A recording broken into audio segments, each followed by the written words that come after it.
Right, thank you so much, Kirin Chebet. Now, moving on, Machakos Governor Wavinya Ndeti supported the proposal to amend the constitution to make room for the office of the leader of opposition.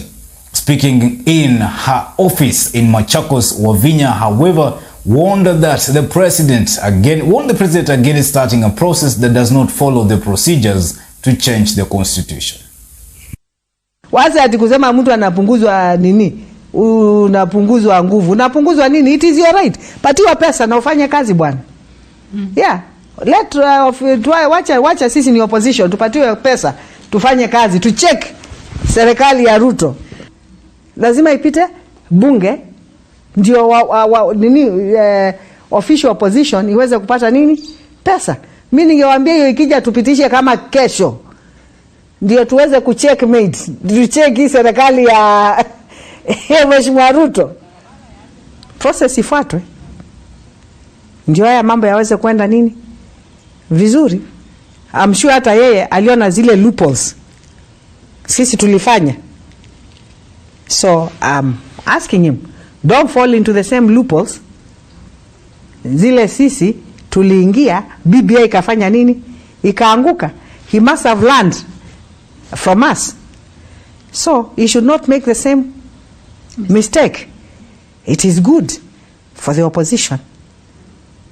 Waweze kuwa wanaweza kuendeleza serikali na pia wakuwe na shadow ministers.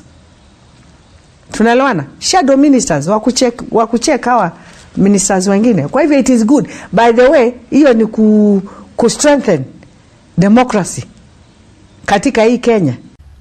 It is noted that the president further proposed that this amendment should be pursued without taking the Kenyan electorate through a referendum.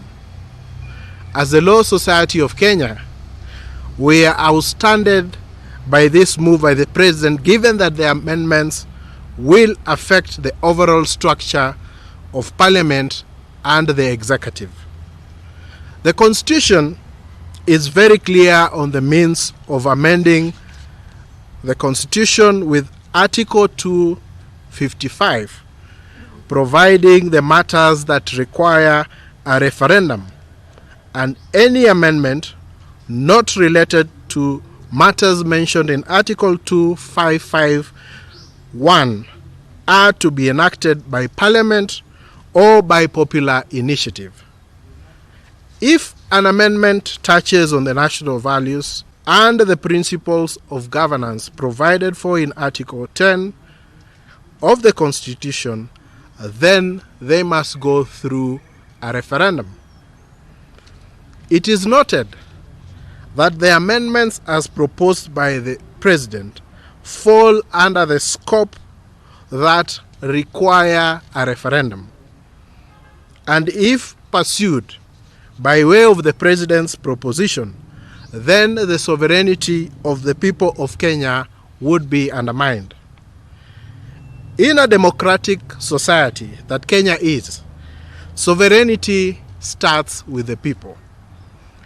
If such amendments are to be initiated, then this should be through an amendment that is in tandem with the provisions of Article 255, 256, and 257 of the Constitution of Kenya. We also note that part of the amendments that the President proposes to deal with relate to gender. We are all aware that the President has made appointments of principal secretaries that do not comply with the Constitution. So as a law society, we are wondering if the President is an advocate of the gender parity principle, he should have started with appointment of the principal secretaries in a manner that is in compliance with the Constitution. And so therefore, it is a position of the law society that there are greater issues that are facing the country. The position of the CAS, the Chief Administrative Secretaries, is a matter that is under active litigation before the courts, and the Law Society of Kenya has in force orders stopping the establishment of that office, and that therefore the standing orders cannot be accommodated to accommodate a position that does not exist in law.